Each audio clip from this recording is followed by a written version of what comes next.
जुमेरात की रात आपने ये अमल करना है और जुमे की रात ये अमल आपने करना है। इब्तदा में मैं आपको अर्ज कर दूं कि इस अमल को मर्दो ख़वातीन कर सकते हैं और कुछ इसमें ज़रूरी शराइत है, उन पे आपने अमल करना है। वो मैं आपको इब्तदा में समझाता हूँ। ये सूरतुन नास का अमल है। कुल औज़ु बिरब्बिन नास मालिकिन नास इलाहिन नास मिन शर्रिल वसवासिल खन्नास अल्लज़ी युवस्विसु फ़ी सुदूरिन नास मिनल जिन्नति वन नास। ये कुरान पाक की सबसे आखिरी सूरह मुबारक है और उसका अमल है। और या जब्बारू या कहारू, इसको किस तरतीब से पढ़ना है और इसको जुमेरात और जुमे को आपने क्यों करना है, इस अमल की तासीर क्या है और इसकी रूहानी ताकत और पावर क्या है और आप इसको पढ़ना किस मकसद के लिए चाहते हैं।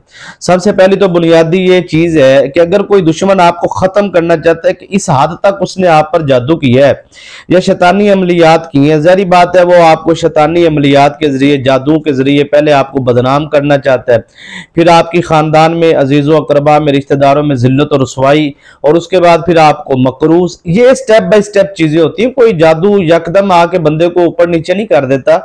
ये एक इशारतन मैं आपको बातें अर्ज कर रहा हूँ, जिन पे बीतती है या जिन पे गुजरती है उनको इन चीजों का पता होता है और मेरी इस बात की वो तईद भी करेंगे कि ये बचपन में, यानी कि जब जादू किया जाता है ना, इसलिए मतलब किसी को टारगेट किया जाता है जब, तो ये चीजें होती हैं कि एक दफा जादू हो जाए तो जब तक उसे खत्म ना किया जाए, चाहे वो 7 साल की उम्र से हुआ तो 70 साल की उम्र तक भी वो चला जाए, अगर वो उसकी काट नहीं करता तो वो उसके साथ रहेगा मुसलसल, चाहे दुश्मन करवाने वाले दुश्मनों के साथ आपकी सुलह भी हो जाए।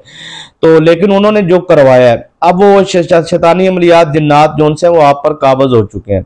अब बचपन में जी तालीम से माजूर हो चुका, जवान हुआ तो डिप्रेशन का मरीज हो चुका, उससे आगे गया तो वो जो उनसे वो दीगर मामलात, कारोबार में गया तो वहां पे नुकसान, स्कूल गया वहां पे फारग, यूनिवर्सिटी गया तो वहां पे जीरो, हर तरफ उसकी जिंदगी का जीरो होता है कि वो किसी भी जिंदगी के अंदर कामयाबी हासिल नहीं कर सकता। इसे कहते हैं सबसे बड़ी सजा। दुश्मन को इससे बड़ी सजा, यानी कि कोई ऐसा आपका दुश्मन है और वो आपको जादू करता है ना आप पे, तो वो आपको समझे कि जीरो से शुरू करता है।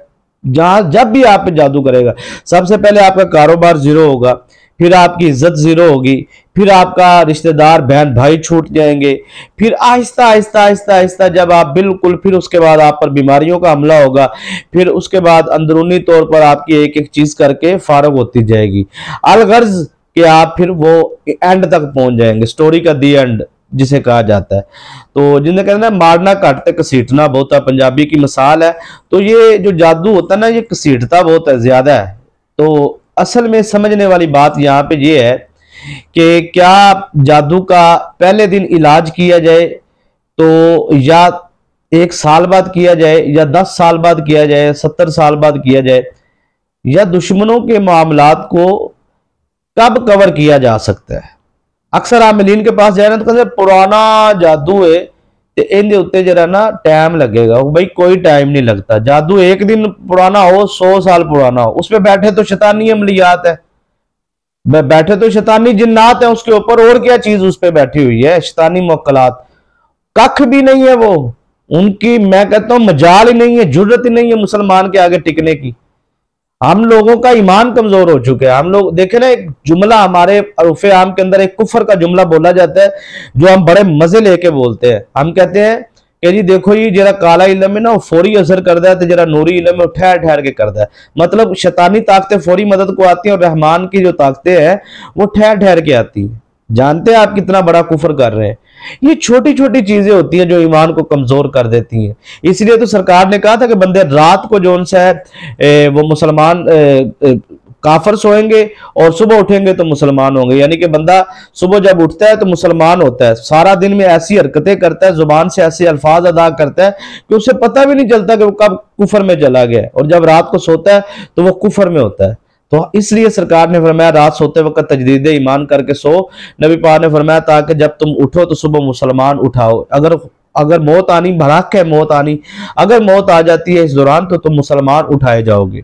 तो ये आप कर लिया करें तजदीद ईमान, या अल्लाह मैं सोने जा रहा हूं या मैं सोने जा रही हूं, तो मेरे सारा दिन के अंदर अगर मेरी जुबान से कोई कुफरी या कलिमात जाने अनजाने में अदा हो गए हैं, या अल्लाह मैं उससे माफी मांगती हूँ। अशहदु अल्ला इलाहा इल्लल्लाह वहदहु ला शरीका लहु व अशहदु अन्ना मुहम्मदन अब्दुहु व रसूलुहु, मैं गवाही देती हूँ कि अल्लाह वहदहु ला शरीक है, उसका कोई शरीक नहीं है, मोहम्मद सल्लल्लाहु अलैहि वसल्लम अल्लाह के नबी हैं और आखिरी नबी है, खातमुन नबीयीन है। इस बात का एतराफ करके आप सो जाएं।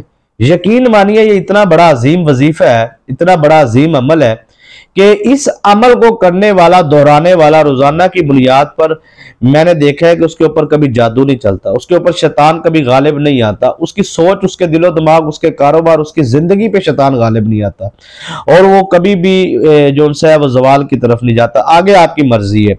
अगर आपने समझा कि मैंने आपके लिए जो गुफ्तगू की है 3-4 मिनट तो आपके शायद मतलब की नहीं थी, तो आपको इजाजत है, आप स्किप कर सकते हैं। अब आपको अमल में समझाने जा रहा हूं। अमल की पहली शर्त यह है कि आपने नापाकी में अमल नहीं करना, पलीती में अमल नहीं करना। मर्द करे औरत करे, पलीती में नहीं कर सकते। बच्चे इस अमल से दूर रहे, बच्चे इस अमल को ना करें। और दूसरी बात यह है कि अगर आपके वजूद के अंदर जिन्नात का ज़हूर हो चुका है तो ज़ाहिर बात है, मैं हर वीडियो में कहता हूं गाय के गोश्त से परहेज करना है, बीफ से, और उसके बाद आपने जो उनसे है वो सूदक से भी परहेज करना है। अमल 2 दिन का है तो 2 दिन परहेज कर लें, इससे पहले भी करें, बाद में भी। ऐसे मरीजों को तो करना चाहिए ना जब तक उनका मुकम्मल इलाज ना हो जाए। अच्छा, ये आगे चलते हैं। उसके बाद आप जो उनसे ये अमल आपने बावुजू करना है, वजू की हालत में बेवजू आपने अमल नहीं करना। अमल के दौरान वजू टूट गया तो जाए दोबारा वजू करें, दोबारा से अमल शुरू करें।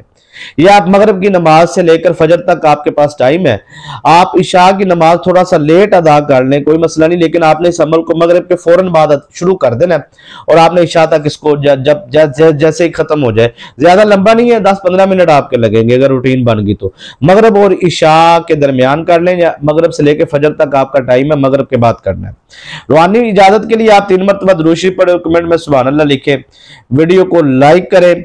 इजाजत हमारी तरफ से उसी फर्द को है, उसी बहन भाई को है जो दुरूद शरीफ से नबी अकरम नूर मुजस्सम सल्लल्लाहु अलैहि वसल्लम की बारगाह में पेश करता है और वीडियो को लाइक करता है। ये असल में ये होता है कि हौसला अफजाई होती है। आप वीडियो को लाइक करते हैं, कमेंट करते हैं, इससे हमारा जो है ना हौसला बढ़ता है। फिर आमद कहते हैं ना, बड़े बड़े राज की बातें बताने को दिल करता है, तब करता है जब आप हौसला अफजाई करते हैं। मैं तमाम व्यूअर्स का शुक्रिया अदा करता हूँ। और दुरूद शरीफ की खास दुआ में शामिल होना है तो कमेंट करें, शामिल कर लिया जाएगा। आपने मगरिब की नमाज के बाद बैठना है जी। सबसे पहले तो आपने अपना आसार लगाना है। 21 मरतबा दुरूद इब्राहिम पढ़ने के बाद यूं उंगली पे आपने इशारा करके पूरा दम करके 21 मरतबा दुरूद इब्राहिम पढ़ के दम करके आपने ऐसे आसार लगा लेना। ये आपका आसार हो गया जी। उसके बाद आपने जी सूरतुन नास जो उनसे कुरान पाक की आखिरी सूरह मुबारक है, ये 27 टाइम आपने पढ़नी है। उल आऊज़ु बिरब्बिन नास मालिकिन नास इलाहिन नास, ये पूरी सूरह मुबारक आपने 27 मरतबा पढ़नी है। ठीक है जी। और आपने औज़ बिल्लाह बिस्मिल्लाह दुरूद शरीफ कुछ भी नहीं पढ़ना। वो आसार जो आपने लगाया है वो आपने, आप समझते जाइएगा, जो आपने आसार लगाया वो आपने अपने लिए लगाया। अमल आप करने जा रहे हैं, दुश्मन का तस्वुर बांध के आपने नियत करनी है, मैं फलां बिन फलां दुश्मन के लिए ये अमल करने जा रहा हूँ या अमल करने जा रही हूँ, इस मकसद के लिए, हाजत के लिए। इतनी आवाज में नियत करनी, कानों तक आवाज आए। आपने सूरतुन नास 27 टाइम पढ़नी है और जा जब्बारू या कहारू ये भी आपने 27 मरतबा पढ़ना है। और उसके बाद आपने क्या करना है कि आपने इख्तिताम पर दुआ मांगनी है और दुश्मन का तस्वुर बांध के दम कर देना। इतना सा अमल है जी। ये आप अमल करें मुसलसल 3 या 4 जुमेरात, जितना भी बड़े से बड़ा दुश्मन है आपका वो आपसे माफिया मांगेगा और उसका सब किया कराया वापस पलट